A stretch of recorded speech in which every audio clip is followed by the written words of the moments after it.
은퇴 후 인생이 더 편해진 사람들은 이것부터 끊었다. 은퇴를 앞두고 있는 사람들과 이야기를 나누다 보면 의외로 비슷한 말을 자주 듣게 됩니다. 돈은 어느 정도 준비했는데 이상하게 마음이 불안해요. 시간이 많아지면 행복할 줄 알았는데 오히려 뭘 해야 할지 모르겠어요. 회사 다닐 때는 은퇴만 기다렸는데 막상 가까워지니까 겁나요. 많은 사람들이 은퇴 준비를 얼마를 모아야 하는가의 문제로 생각합니다. 연금, 투자, 부동산, 생활비 계산. 물론 중요합니다. 하지만 실제로 은퇴 후 만족도가 높은 사람들을 보면 공통점이 하나 있습니다. 그들은 돈만 준비한 게 아니라 어떤 습관과 생각을 먼저 내려놓았습니다. 그리고 흥미롭게도 은퇴 후 삶이 편해졌다고 말하는 사람들은 하나같이 같은 이야기를 합니다. 남과 비교하는 살부터 끊었다. 처음 들으면 조금 뻔하게 들릴 수 있습니다. 하지만 은퇴 이후에는 이 한 가지가 생각보다 훨씬 큰 영향을 줍니다. 회사에 다닐 때는 비교가 어느 정도 자연스럽습니다. 누구는 승진했고, 누구는 연봉이 올랐고, 누구는 더 큰 집으로 갔고, 누구는 자녀가 좋은 대학에 갔습니다. 사회 자체가 비교를 기반으로 굴러갑니다. 비교를 잘하는 사람이 더 빨리 움직이고 더 많이 성취하기도 합니다. 문제는 은퇴 이후에도 그 방식이 그대로 남는다는 겁니다.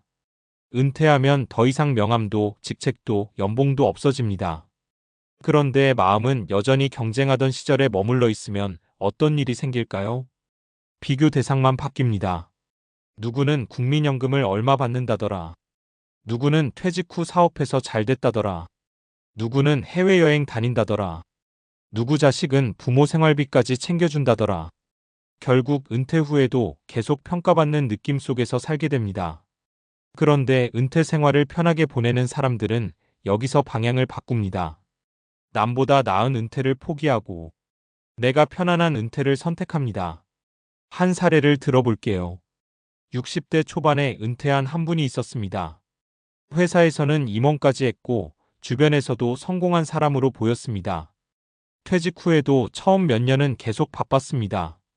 매일 경제 뉴스 확인하고 투자 성과 체크하고 동기들 소식 듣고 모임 나가서 누가 어디 샀고 얼마 벌었는지 이야기했습니다. 그런데 어느 날 스스로 이상하다는 걸 느꼈다고 합니다. 분명 시간이 많아졌는데 마음은 더 조급했습니다. 아침에 눈 뜨면 제일 먼저 하던 일이 주식 확인, 점심엔 지인 근황 확인, 저녁엔 내 노후는 괜찮은가 걱정. 그분이 어느 날 결심한 게 있었습니다. 비교를 만드는 행동부터 줄여보자. 단톡방 알림을 껐습니다. 의무적으로 나가던 모임도 줄였습니다. 매일 보던 자산 앱도 일주일에 한 번만 보기로 했습니다. 그리고 남은 시간에 산책을 시작했고, 동네 도서관에 다니고, 손주를 데리러 가고, 평일 낮 카페에 앉아 책을 읽었습니다. 몇 달 지나고 주변에서 물었다고 합니다. 요즘 얼굴 좋아졌네요. 무슨 좋은 일 있어요? 그분 대답이 인상적이었습니다. 좋은 일이 생긴 게 아니라 계속 비교하던 걸 끊었어요. 은퇴 후 비교가 위험한 이유는 단순히 기분 문제가 아닙니다. 비교는 끝이 없습니다. 연금이 충분해도 더 많은 사람을 보게 되고 집이 있어도 더 좋은 집을 보게 됩니다. 그리고 은퇴 후에는 되돌릴 시간에 대한 압박까지 생깁니다. 내가 더 벌었어야 했는데 왜 그때 투자 안 했지? 다른 사람은 잘 사는데. 하지만 지나간 선택을 계속 평가하는 순간 현재의 시간을 잃게 됩니다. 은퇴 이후 가장 귀한 자원은 사실 돈보다 시간과 에너지입니다. 돈은 줄어도 조절할 수 있지만 남은 시간은 늘릴 수 없습니다. 그래서 만족도가 높은 은퇴자들은 시간을 쓰는 기준을 바꿉니다. 남이 좋다고 하는 일정 대신 내가 편한 일정. 보여주기 위한 소비 대신 실제로 즐거운 소비. 사람 숫자보다 관계의 밀도. 성과보다 일상의 만족감. 생각보다 이 변화는 아주 작게 시작됩니다. 아침에 휴대폰을 덜 보는 것. 남의 근황을 덜 확인하는 것. 괜히 소비를 자극하는 콘텐츠를 줄이는 것. 그 작은 변화가 하루를 바꾸고 하루가 쌓여 노후의 분위기를 바꿉니다. 또 한 분은 은퇴 후 이런 기준을 만들었다고 합니다. 오늘 하루가 평온했는가? 예전에는 오늘 얼마나 생산적이었나, 얼마나 성과가 있었나를 기준으로 살았습니다. 그런데 은퇴 후에는 기준을 바꾸니 삶의 속도가 달라졌다고 합니다. 아침 운동하고 점심 먹고 낮잠 조금 자고 저녁에 가족 통화하고 하루를 마무리하는데 이상하게 만족감이 높아졌다고 합니다. 남이 보면 평범합니다. 하지만 본인은 말합니다. 예전엔 쉬는 시간에도 경쟁했어요.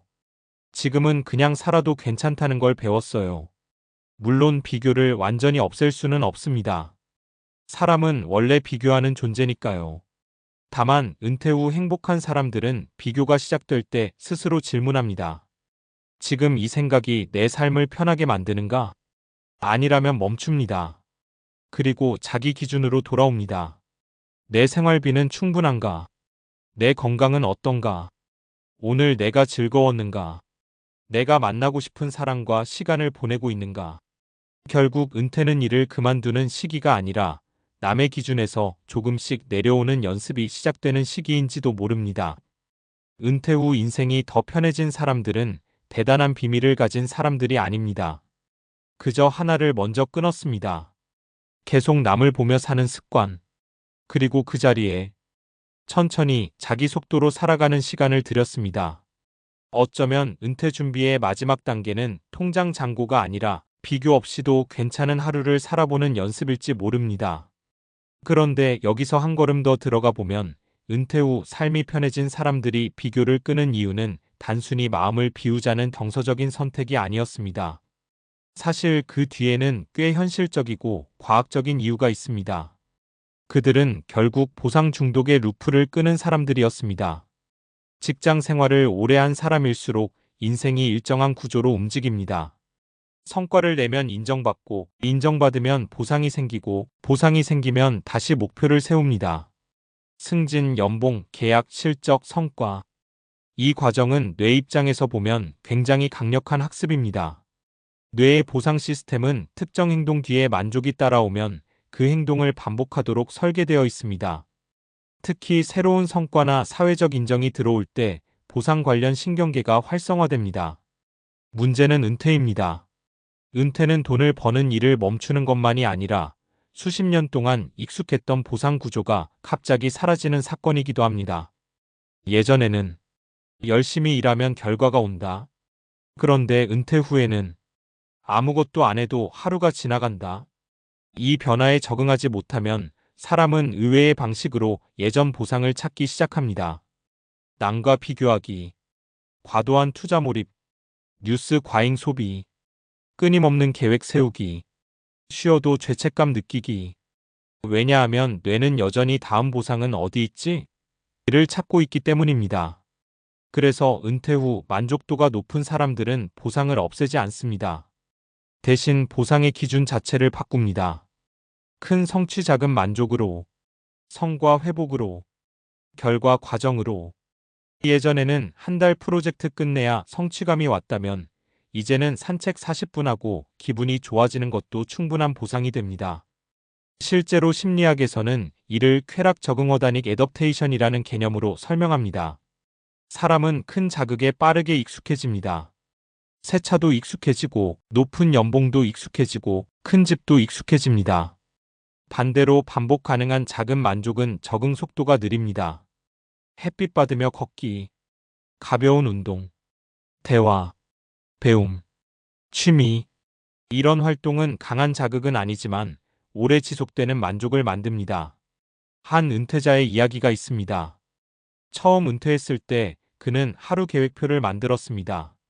700 기상, 800 운동, 1000 공부, 1400 재테크, 1600 독서, 2000 정리. 회사 다닐 때처럼 완벽하게 살고 싶었던 겁니다. 그런데 이상하게 더 피곤했습니다. 어느 날 아내가 물었습니다. 퇴직했는데 왜 더 바빠 보여? 그 질문이 머리를 때렸다고 합니다. 생각해보니 일을 그만둔 게 아니라 직장인을 집으로 데려온 것이었습니다. 그 뒤로 하루 목표를 하나만 정했다고 합니다. 오늘 몸과 마음이 조금 가벼워졌는가? 처음에는 어색했지만 몇 달 지나자 오히려 생활 만족도가 올라갔습니다. 그는 이렇게 말했습니다. 예전엔 생산성이 내 가치를 증명했는데 지금은 평온함이 내 삶을 지켜준다. 은퇴 준비를 이야기할 때 사람들은 종종 묻습니다. 얼마 있으면 충분할까요? 하지만 어떤 사람들은 질문을 바꿉니다. 나는 언제부터 충분하다고 느낄 수 있을까? 두 질문은 비슷해 보이지만 전혀 다릅니다. 첫 번째는 숫자를 찾고 두 번째는 기준을 찾습니다. 그리고 은퇴 후 편해진 사람들은 대부분 두 번째 질문에 가까웠습니다. 그래서 그들은 결국 이것까지 끊었습니다. 계속 더 좋아져야 한다는 압박. 대신 이렇게 생각합니다. 오늘도 괜찮았다. 이 정도면 충분했다. 내 속도로 살아도 된다. 어쩌면 은퇴 이후의 성숙은 더 많이 얻는 능력이 아니라 충분한 순간을 알아보는 능력인지도 모릅니다.